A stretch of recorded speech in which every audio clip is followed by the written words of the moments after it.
That's like, blah, blah, blah, blah, blah. You went on. Yeah. So a couple of things, and it shows up in a weird way. Lucky Auntie was written as a guy, as was another character called Agent Mercer. And Abdullah, the writer, went to a Gina Davis talk, and she basically was like, look at your script.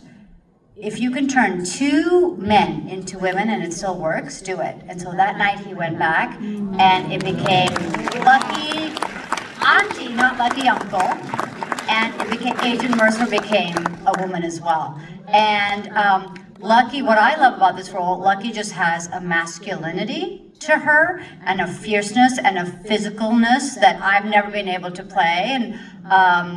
And it's not a role that you definitely don't see a South Asian woman. You just don't see women in these kind of roles. But you know, she is like stabbing someone with her left hand and shooting someone with the right and getting someone's eye out with her stiletto with the other. Like, it's on all possible fronts. And that's interesting you say, because so often when you see that married to the mob type, it's like she was the housewife, and suddenly like the husband got killed and she's got to take over the mob. It's like, you're already running. Like, it's not you got dropped in. Oh no. These two got dropped in. And what Poorna does that's so great is having a character that's so, just like badass and hardcore, but she also brought in, because she's playing an auntie, she also showed the other side, which was this tender, soft, side of the character. Don't oversell that part. She's not that tender. I've seen all the episodes. All the episodes are streaming on Hulu. All around now.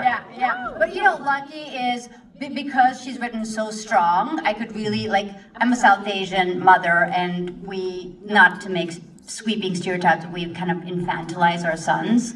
And so it's Lucky does that with these two. She just wipes food off their mouth and wipes blood off their mouth, or whatever needs to be wiped off, she'll do it, She'll keep feeding them, even though she has shooting 10 people. That way you're like, more blood, more blood. Yeah, I'm like, come on, I'm trying to feel the feeling. Let's go.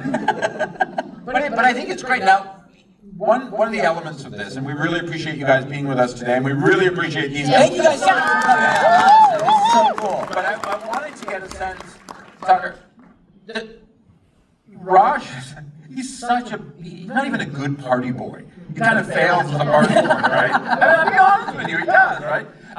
There's a great arc. I don't want to give away spoilers, but over the 10 episodes, there is a real arc that happens here, and I wanted to get a sense from you guys, especially, how that arc worked for you, and how it went from the beginning of the show to the end of the show for you guys as actors.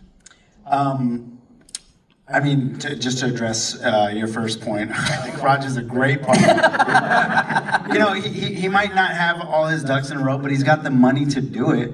He just hires. And the first scene is Saagar. You see him waking up, and he's just in the middle of a massive orgy. Yeah. That's the first Have you guys scene. seen the show? Yeah. And did anybody watch Miss Marvel? Yeah, so I like to compare the first two shots of my characters where in Miss Marvel, Very esoteric comparison. in Miss Marvel, it's the opening shot of Amr is him praying before breakfast, and the opening shot of Raj is the morning after an orgy. Oh my God, I have range, people. Well, then we're just nothing will follow that up. Ladies and gentlemen, the stars of Deli Boy. Thank you so much.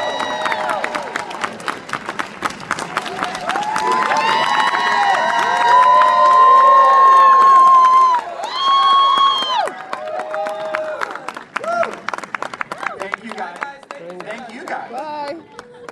And now, next panel, high potential.